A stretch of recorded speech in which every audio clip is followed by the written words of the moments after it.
Alright, guys, so, another topic that has been something that I've wanted to talk about is the Spaatz. As a Spaatz cadet myself, I received a Spaatz in February of this year, and I have given some tips to other Spaatzens that have also helped them, and I've also received advice from other Spaatzens that really have helped them. If Spaatz is a goal of yours, whether you're a lieutenant colonel now or an airman, there are some things that you can do to help assist in this process of studying now and training now. Now, let me give you a disclaimer. I have medical issues. I've had medical issues since 2022, so I have a PT waiver. I'm not the person to go to for PT advice, so I will not be covering the PT aspect on this video. I will say, for obvious reasons, start training now. I don't care what rank you are, start training now, make it easy for yourself. I tried to train for many years until I realized the reason that I wasn't improving was because of my health issues. I have hypoglycemia, I have Hashimoto's disease, numerous other health issues I'm still trying to figure out 2 years after I've realized I have issues. That's a whole other side issue. Let me just say, like I said, I'm not the person to go for PT, but I am the person to go to for the rest because I passed first try on the leadership, aerospace, and essay. So let me get right into it. The biggest piece of advice I can give anybody sitting for the Spaatz is don't do the interactives, or don't just do the interactive modules. As a person who never used the interactives to promote because I joined in 2018, that has helped me more than anything. That long-term memory is the most important thing that will help you get the Spaatz. Hands down, that long-term memory. Building that long-term memory. I passed my Mitchell's first try. Reason being, every single promotion I had, I looked and actually read the chapters of Learn to Lead. I made notes in a little notebook on the little parts of Learn to Lead. And I read every aerospace module and every aerospace chapter. Yes, I still used Control F on the PDFs because it's a timed quiz and it's easier just to do that. But before I would do that, I would read the books. I would read the chapters. Do that. Yes, it takes a little bit longer to promote because you're not just doing the interactives. Do the tests. I don't care if you think it's stupid. Those are really, really useful for building those long-term memory. And also, the questions on the tests from those little 25 question tests are the word bank for the Spaatz. On the Spaatz, when you're taking it, at the top of the little screen, it'll have what chapter it's from. The word bank, the question bank for the Spaatz tests are pulled directly from those open book quizzes. It's free study materials. You can use the interactives later to go back and study for the Spaatz. I use them to study for the Spaatz. I will say that they are pretty much useless. Or you can take them as you promote and get honor credit. But definitely take the tests. Do not just take the interactive. It is a waste of your time. I don't care how busy you are. Take both. If you maybe just promote, do the interactives to promote because it's you need to promote, you're oh, I forgot, I need to promote. But go back and do the tests later. Do the tests. Literally. Okay, so then, yeah, and then the huge thing, learn how you learn. If you're more auditory, there's audiobooks for Learn to Leads Volume 1 through 3? Maybe 1 and 2, but I know 1 and 2, but maybe not the 3. There's not one for 4. That's a side note. We'll get to that in a minute. But definitely, learn how you learn. If you're more visual, make flashcards. I made flashcards for Earhart because I struggled with Earhart. Because when I took it, they had the aerospace. They got rid of the aerospace. A little bitter about that because I failed that twice and I failed leadership once for Earhart. It was definitely more difficult, but I made flashcards and that helped a little bit because I'm more of a visual learner.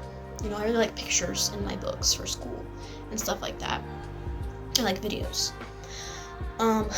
If you're more the huge way I learn is I copy information. So I'll go through the whole book and rewrite the main objective points. The bold lettering is things you want to remember in Learn to Leads Volume 1 through 3. If you've read Volume 4, you know that doesn't exist in there. Volume 4 is from hell.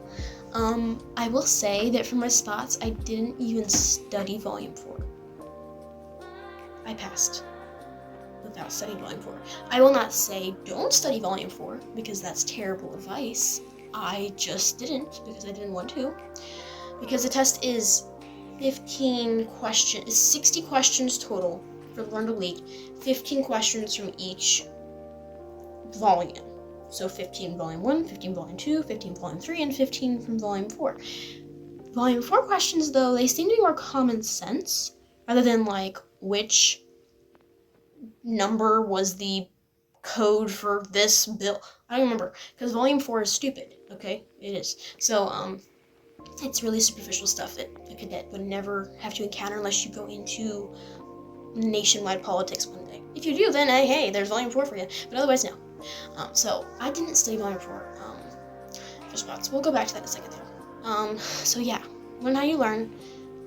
Focus on that. Don't just do that, though. Do other ways of studying as well. The biggest thing that helped me ever for any closed book test I've ever taken in my entire life, whether it's for school, whether it's for CAP, is Quizlet. I love Quizlet. Now, not Quizlet just flashcards, the Quizlet Learn feature. Now, the Learn feature is behind a paywall. I used the 1-week free trial. We'll get to that in a second.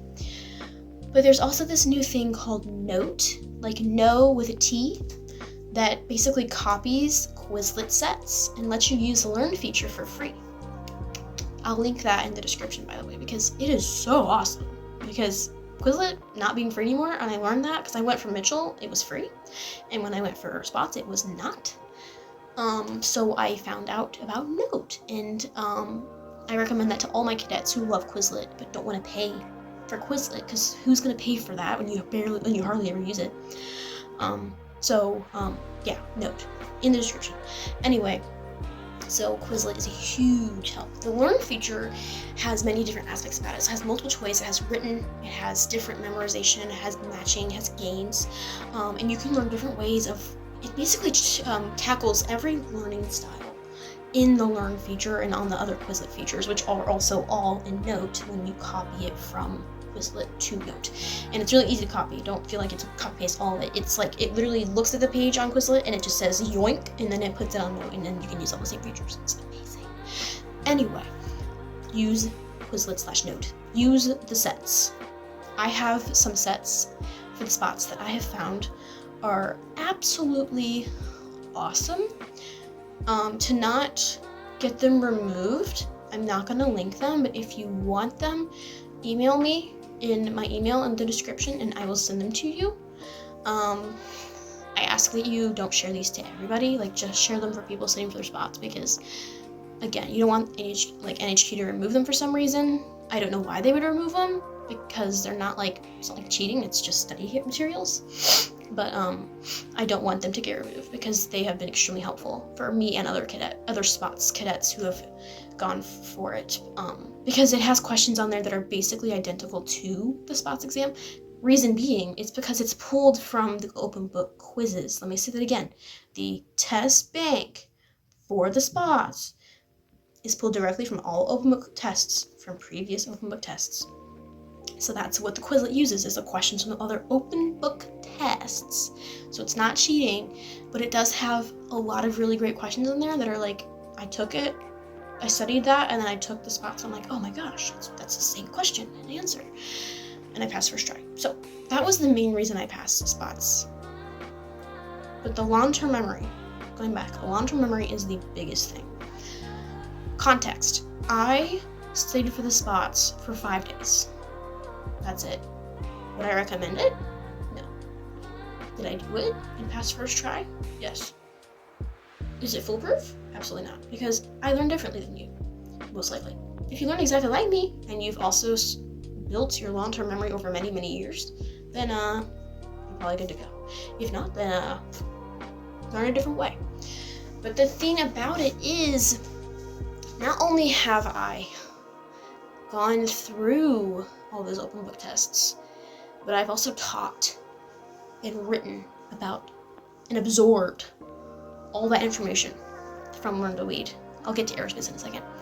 But Learn to Lead, like, I've had to teach that stuff to other cadets. I've had to use it as examples to the cadets. I've had to, like I can point out, like, I can tell you what chapter certain different types of lessons from Learn to Lead are, like, it's from, like, what volume, what chapter. I think page number for a few things if you were to ask me. Because I have read those books so many times, and because I've had to teach them to other people, and I like to understand information before I tell it to the people. So if you are the type of person that likes to teach, that is a huge way to remember stuff, because you have to force yourself to remember things in order to teach it to other people. Because being wrong in front of a crowd is not exactly fun. So just the experiences of being a cadet and having served in leadership positions at encampment and at smaller events for the wing, and hosting things at my squadron level, leadership classes, aerospace classes, occasional, like not very often, but sometimes, that has helped build my long-term memory, that longevity, that just memorization of that information. That's Learn to Lead.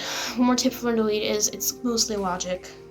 It really is. Like, just think about the words and just put it down. Aerospace. Aerospace is a lot more difficult, I will say, because it's dates. And some of those dates are really similar. Like the same year, maybe, just the date change itself.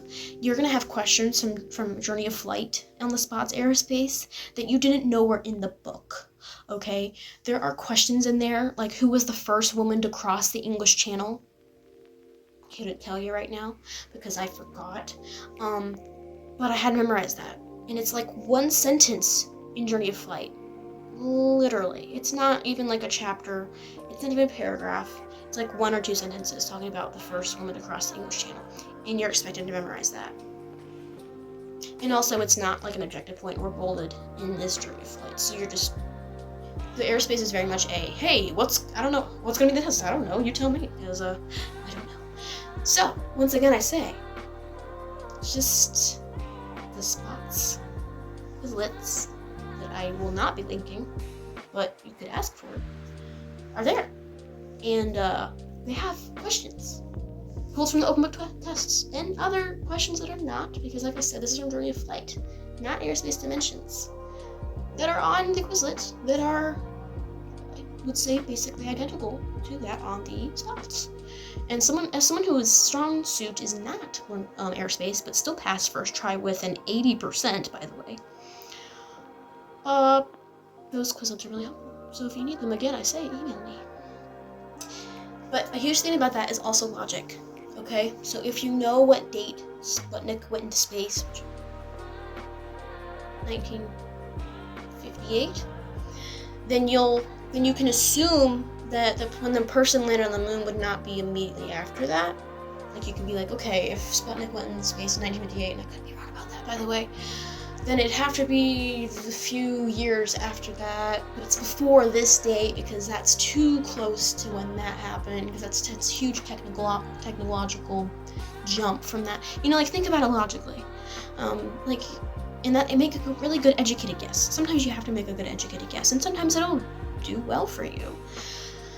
Aerospace, that's all I have for that. Again, do those open book quizzes though. Please don't just do the interactives. They're basically useless. Anyway. Side note, moving on from that. The biggest piece of advice I give any cadet going for a closed book exam, whether it be Wright Brothers, Mitchell, Earhart, or Spaatz, is go with the first answer that seems correct. Literally, it's not that challenging. People pass way more often when they go with their gut reaction to what the correct answer is. When cadets,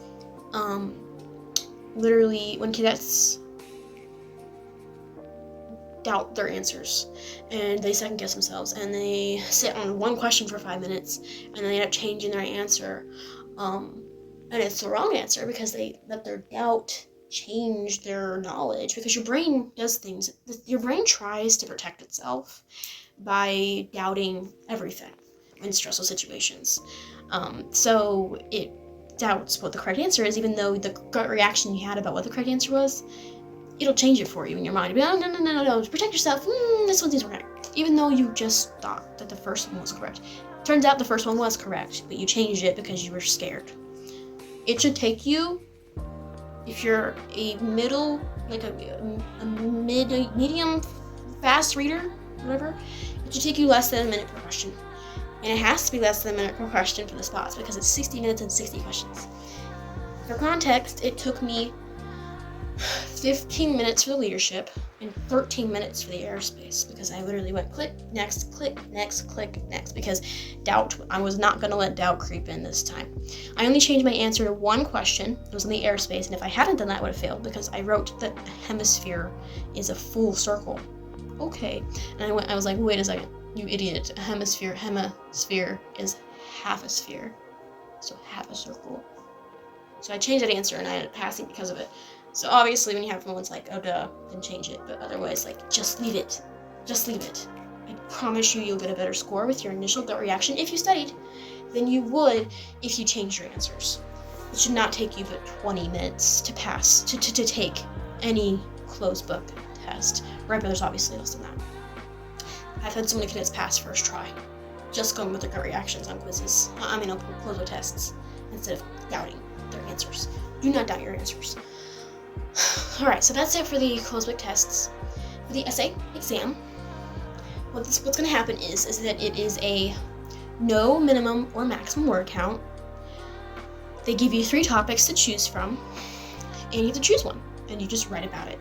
The way you want to write is in the chapter 8 way of writing an essay. Basically your chief and eager essay, copy-paste, but with a different topic. If you're knowledgeable on Learn to Lead, then you're going to be fine, because Learn to Lead topics is kind of what the discussion is about. I'm not allowed to say what the topics were, but again, if you have a decent knowledge of Learn to Lead, you're going to pass. I've never heard of anyone failing the essay. Unless you just really can't write, then practice, please. But I did not practice for the essay. I just was like, I do impromptu essays all the time. I wrote my eager essay in like 20 minutes, so I'll be fine. I wrote my Spaatz essay in less than half an hour. It was like a little more than a page, and I got a 94% on that one. I got an 84 on my leadership, an 80 on my aerospace, and a 94 on my essay. So as long as you have some experience with writing and you understand Learn to Lead Chapter 8, so intro, thesis statement, 3 body paragraphs, counter-argument, restatement of thesis, and conclusion, then if you can just memorize that order, then you'll be fine. And the thing about that is, like, I've taught other people how to write essays, so like that was really easy for me to write that essay. So yeah. If you struggle with writing and you're not really good at like grammar, then definitely practice. Like learn grammar, learn how to spell, because they're turn off your autocorrect. You're not allowed to know, like you turn off your autocorrect. So if you can't spell, learn how to spell before you do this. You'll be really sure of yourself when you come to the essay when it comes to grammar and punctuation. Otherwise, you'll be fine. As long as you have, like I said, as long as you have a basic understanding of the essay outline and Learn to Lead, you'll be fine. And like I said, PT, not me. Couldn't do it. I'm a fragile Victorian child who has many health problems. Anyway, so, yeah. If you have any questions about what I just covered, and if you want the Quizlets links and look at Note as well, then send me an email, which is in my description, and I will send it to you because I check my email like every day. So if you need those Quizlets, then just let me know. Alrighty? Any questions? Put them in the comments. I will answer all of them surrounding the essay, aerospace, and leadership. So just let me know. Thank you.